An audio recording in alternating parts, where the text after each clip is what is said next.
Advice to an aspiring artist. If you could speak to a young artist that is feeling a little discouraged and not knowing their direction, how would you advise they get started?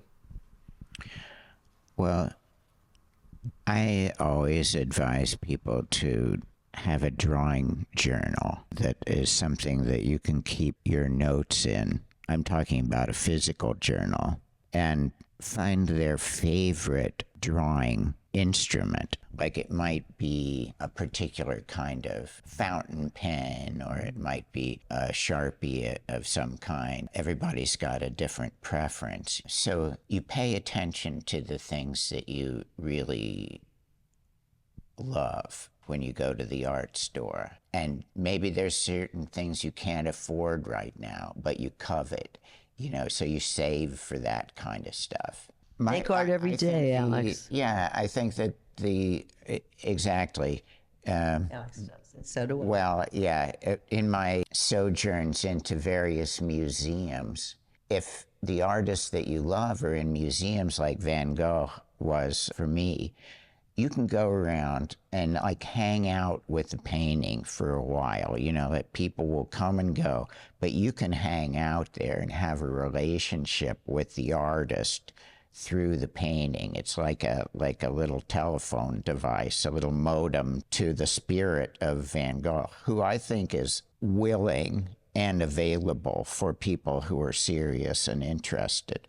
But anyway, he's given me lots of advice over the years, and that was one of them, certainly, to draw every day. People are grousing because they haven't sold something yet, and they've only done it for a short period of time.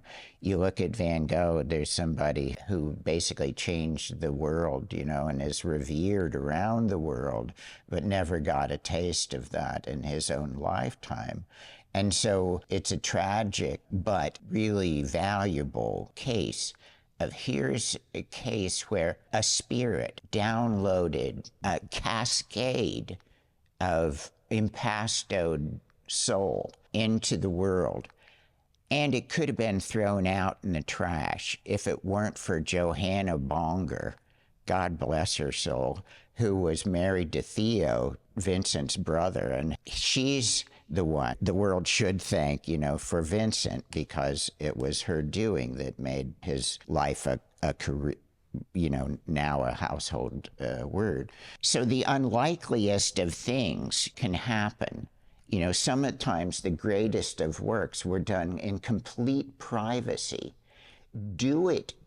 Find the fountain of creativity that will have you doing it without having to make a living from it. If you find that thing that you're excited about and you'd work so that you could do this thing, because this is the thing that is really the passion that you love. That's the first thing. And make the body of work, assemble the body of work, of meaningful work that comes from the depths of your own being. That's why I think access to the higher, deeper being is something that the visionary artist needs to access in whatever way, through the path of meditation or through the path of sacred substances and things like that, to open up that area and understand that that dimension exists, that there is a sacred dimension to life.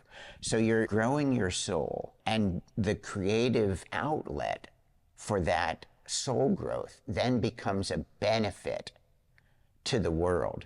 It becomes a soul food that is nutritious. All souls need food for the soul, but you don't want fast food. You want something that's well marinated in understanding. So that impulse to put something out and that it doesn't matter about exactly the result is the first thing. You have to please yourself. And then after you get it out, this reminds me of Wilbur's 4 quadrants. First, it's in your heart. It's that intention. And you have a vision. That's quadrant 1, the consciousness inside. Then quadrant 2 is getting it out into the studio. You're putting it out into the material world. Now you can measure it. Now you have a picture there.